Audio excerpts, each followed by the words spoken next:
Hello everyone, this is Islam from travel প্রিয়। আমি আছি চীনের শিংজান প্রভিন্সে। শিংজান প্রভিন্সের সামার সিজনে দুইটা জিনিস একসাথে দেখা যায়। এক হচ্ছে চাঁদ, আর আপনি দেখতে পাচ্ছেন অপর পাশে সূর্য।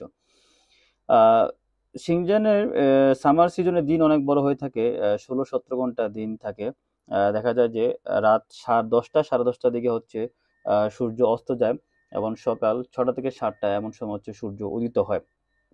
এই যে আপনারা দেখতে পাচ্ছেন, আমার ঘড়িতে এখন বাজছে হচ্ছে আহ, রাতের 8টা 26 27। আপনারা দেখতে পাচ্ছেন এই সময় হচ্ছে এক পাশে চাঁদ মামা আর অপর পাশে হচ্ছে সূর্য মামা দেখা যাচ্ছে। এমনটি হওয়ার ক্ষেত্রে কিছু কারণের মধ্যে একটি কারণ হচ্ছে ভৌগোলিক অবস্থান। শিনজান কিন্তু উচ্চ অক্ষাংশে অবস্থিত, যার ফলে সামার টাইমে উচ্চ অক্ষাংশের অঞ্চলে দিনের আলো সময় বেশি থাকে।